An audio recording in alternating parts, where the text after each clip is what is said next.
Assalamualaikum warahmatullahi wabarakatuh. Selamat Waalaikumsalam siang Pak Irfai warahmatullahi. dan teman-teman. Semoga kita selalu dalam lindungan Allah Subhanahu wa taala. Dan di sini kami dari kelompok 9 untuk mempresentasikan hasil diskusi dari kelompok kami mengenai tentang laporan. Sebelumnya kami ucapkan terima kasih kepada Bapak Irfai Fatur Rahman SPD MPD selaku dosen keterampilan bahasa Indonesia yang telah mempersilahkan kami untuk mempresentasikan hasil diskusi kami. Kemudian saya akan memperkenalkan anggota dari kelompok kami. Yang pertama, Haya Maulila Rizky Fanani, NIM 202033159. Yang kedua, Nabila Nilatil Kamila, NIM 202033169. Yang ketiga, Muhammad Bahrul Ulum, NIM 202033180. Yang keempat, Aji Tamar Damolana, NIM 202033191. Yang kelima, Umi Nihayatul Fadilah, NIM 202033364. Pemaparan yang pertama akan saya bacakan. Next.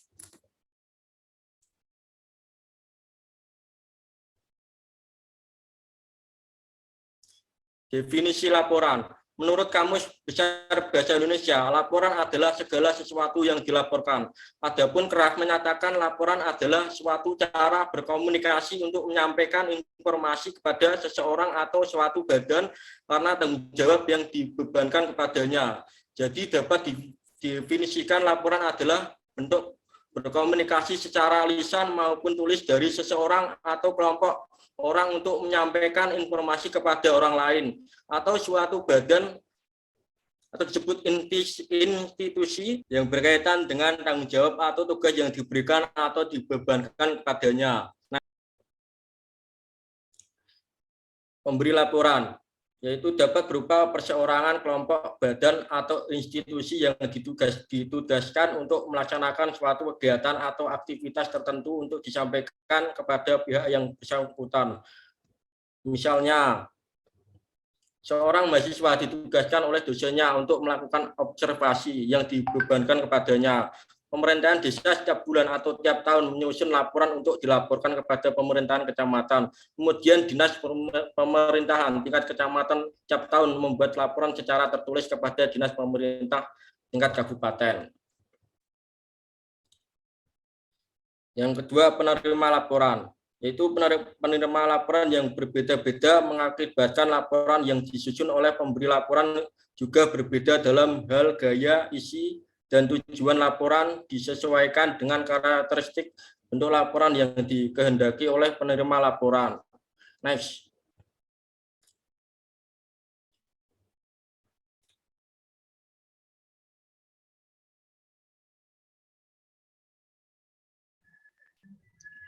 Kemudian sifat laporan. Yang pertama, laporan harus menunjukkan hal-hal sebagai berikut. Pelapor harus tahu secara tepat siapa yang akan menerima laporan. Kedua, seberapa dalam pelapor mengenai permasalahan yang dilaporkan.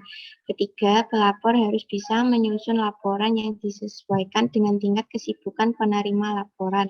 Keempat, pelapor mengetahui selera penerima laporan. Yang kedua, laporan yang dibuat harus sempurna dan komplit, tidak boleh mengabaikan hal-hal kecil untuk memperkuat kesimpulan dalam laporan, tidak boleh memasukkan hal-hal yang menyimpang, mengandung prasangka atau memihak. Yang ketiga, laporan harus disajikan secara menarik, pembuat laporan harus mampu mengemas laporan dari segi bentuk, isi, dan bahasa sebagai alat untuk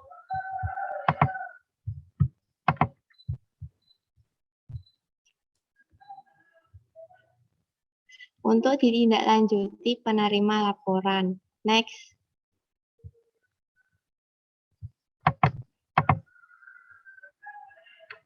Tujuan laporan yang pertama, untuk mengatasi suatu masalah.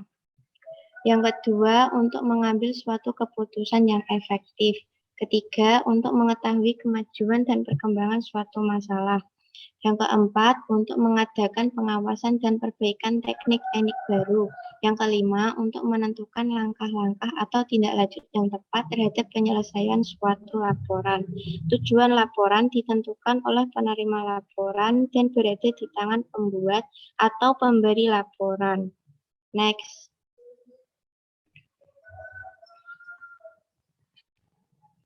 Jenis-jenis laporan. Yang pertama, laporan berbentuk formulir isian.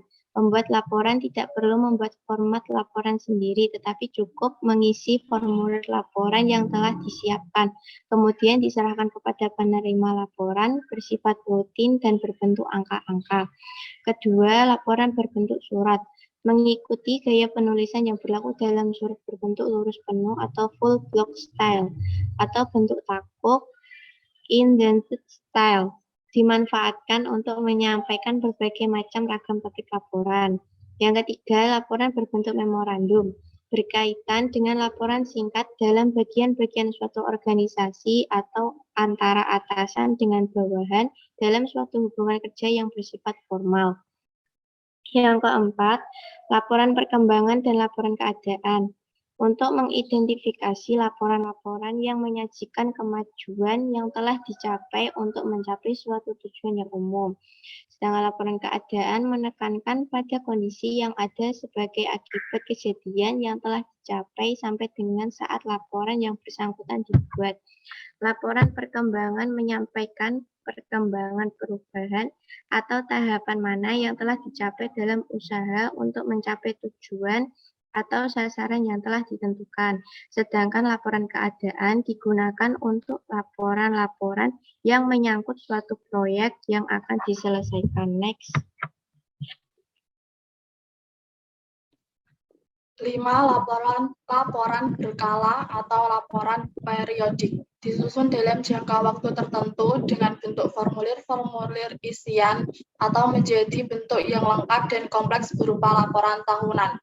Apabila laporan berkala dibuat dalam kaitannya dengan proyek, maka laporan ini dapat juga dinamakan dengan laporan perkembangan. 6. Laporan laboratoris. Ditulis dengan mengisi daftar isian yang telah distandarisasi berdasarkan tiap-tiap instansi yang membuat atau menciptakan variasi-variasi yang dianggap sesuai dengan kebutuhan dan keperluannya.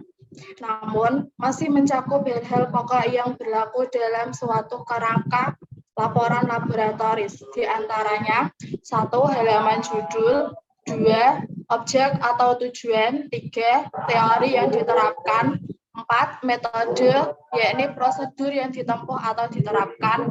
5. Hasil-hasil yang dicapai dalam percobaan memulai metode yang telah diterapkan. 6. Diskusi atau 5. Hasil-hasil yang dicapai dalam percobaan melalui metode yang telah diterapkan. 6. Diskusi atas hasil yang telah dicapai dalam percobaan. 7. Simpulan. 8. Appendix atau tambahan atau lampiran pada akhir laporan atau buku. 9. Data asli. Next. Laporan formal. Laporan yang memenuhi prasyarat-prasyarat tertentu yang telah diterapkan oleh badan atau institusi penerimaan laporan. Nadanya bersifat impersonal dan materinya disajikan dalam struktur baku yang berlaku dalam laporan-laporan resmi suatu badan atau institusi. Adapun ciri-ciri laporan formal sebagai berikut. 1. Harus ada halaman judul. 2. Ada surat penyerahan. 3. Ada daftar. 4. Ada ikhtisar atau abstrak untuk mengawali laporan. 5. Ada pendahuluan sebagai suatu informasi awal bagi pembaca. 6. Apabila ada simpulan dan saran diberi judul tersendiri. 7. Isi laporan yang terdiri atas judul-judul yang dengan tingkat yang berbeda-beda. 8. Bernada resmi dan gayanya bersifat impersonal atau tidak bersifat pribadi atau tidak bersifat dengan perseorangan.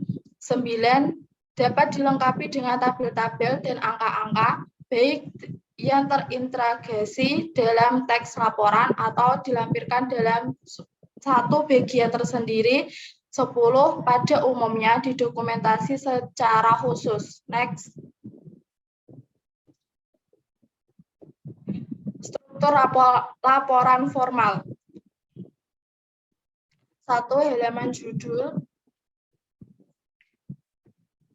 Struktur laporan ditulis dalam bentuk dan struktur yang baik. Segi bentuk dengan cara mengetikkan dan penyusunan, sedangkan segi struktur bersifat dengan sistematika laporan.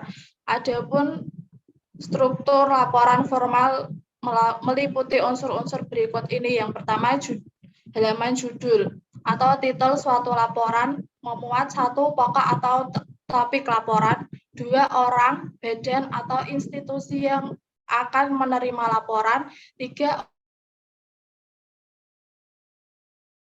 pengalaman laporan, 2 surat penyerahan.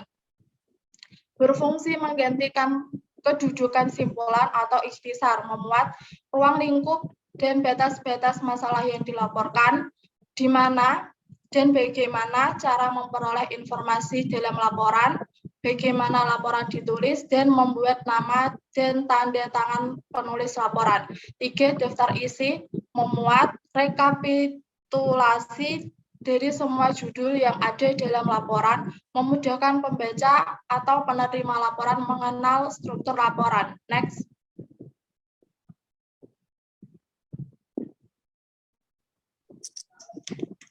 Yang keempat, ikhtisar dan abstrak. Abstrak merupakan bagian laporan yang paling awal. Pembaca dapat segera mengetahui aspek-aspek yang ditulis dalam laporan tanpa mempersoalkan bagaimana pandangan penulis terhadap aspek-aspek tersebut. Kemudian ikhtisar, dengan membaca ikhtisar, penerima atau pembaca laporan dapat segera mengingat kembali isi laporan. Tidak perlu membaca ulang laporan secara lengkap, tetapi cukup membaca ikhtisarnya saja. Isi ikhtisar berkaitan dengan gagasan utama, tidak perlu menguraikan hal-hal yang ada dalam pendahuluan, memperinci contoh ilustrasi atau hal-hal lain yang tidak penting. Ikhtisar bentuknya lebih panjang daripada abstrak, mengemukakan aspek-aspek dan menginformasikan atau menjelaskan mengenai aspek-aspek yang ada dalam laporan. Berdasarkan unsur-unsur pembentuk tema, mengandung topik persoalan dan tujuan yang hendak dicapai melalui topik yang bersangkutan. Kemudian abstrak bentuknya sangat singkat atau lebih singkat daripada ikhtisar, mengemukakan aspek-aspek yang ada dalam laporan. Berdasarkan unsur-unsur pembentuk tema, abstrak hanya mengandung topik persoalan. Next. Yang kelima, pendahuluan. Pendahuluan mengemukakan latar belakang yang berkaitan dengan isi laporan, disusun berdasarkan judul dan subjudul yang meliputi 1. Maksud dan tujuan, 2. Ruang lingkup, 3. Sumber informasi, 4. Autorisasi, 5. Kapan tugas dilaksanakan dan berakhir. Yang keenam yaitu isi laporan. Isi laporan atau inti persoalan dalam laporan mencakup hasil pengamatan fakta-fakta dengan data-data yang telah ada, semua masalah yang mendukung maupun menghambat pemecahan masalah, pembahasan dan hasil pembahasan mengenai pokok persoalan yang akan dilaporkan. Dalam isi laporan harus menunjukkan bahwa fakta-fakta yang diajukan harus nyata atau dapat dipercaya, bukan hasil rekayasa, objektif, jelas, lengkap, dan terarah pada tujuan yang hendak dicapai. Next. Yang ketujuh, simpulan dan saran. Simpulan diturunkan dari fakta-fakta yang lebih banyak mempersoalkan hubungan-hubungan logis, menyajikan hal-hal yang membuktikan argumen berdasarkan kajian yang dilakukan.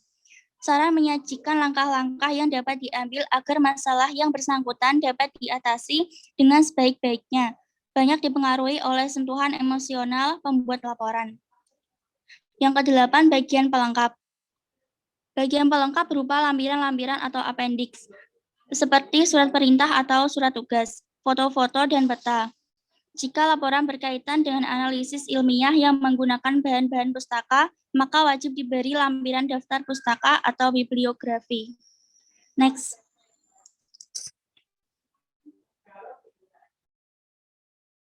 Laporan buku bisa disebut resensi laporan buku. Laporan buku. Iya,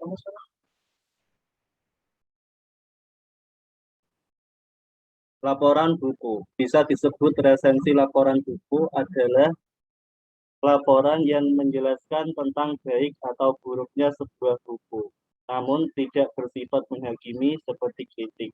Tindakan meresensi memiliki arti memberikan penilaian, mengungkapkan kembali isi buku, membahas atau mengkritik.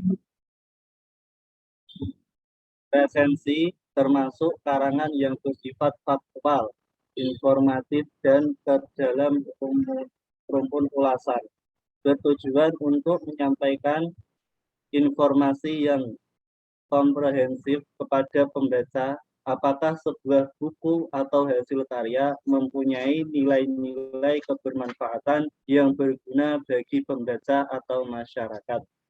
Dalam resensi, penulis harus menyampaikan dua hal. Penulis harus menyampaikan dua hal penilaian atau pertimbangannya, yakni nilai literal dan manfaat untuk.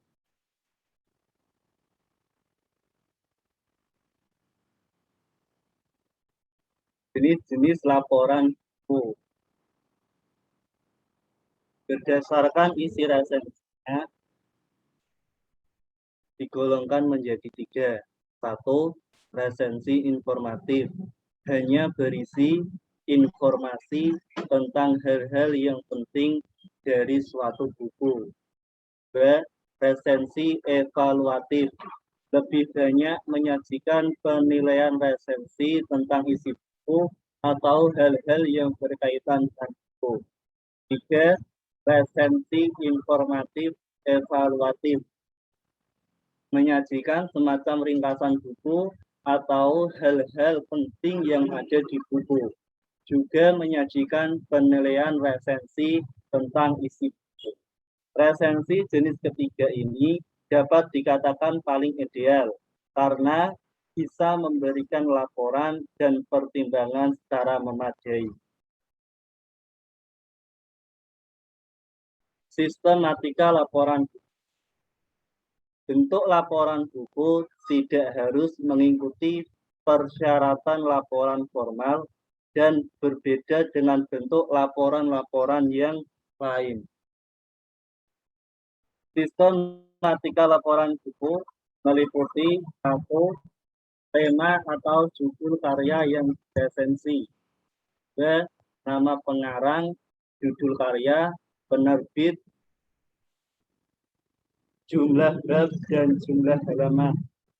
3. Ringkasan karya yang diresensi. 4.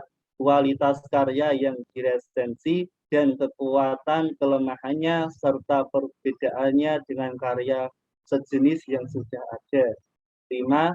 Sampaikan pendapat dan simpulan penulis resensi secara pribadi. 6. Tuliskan identitas si penulis resensi. Bagi berikut: 1. Format resensi. 2. Judul resensi. 3. Data atau identitas karya sastra. 4. Sinopsis karya sastra. 5. Kekurangan dan kelebihan. Dan 6. Penutup. Terima kasih.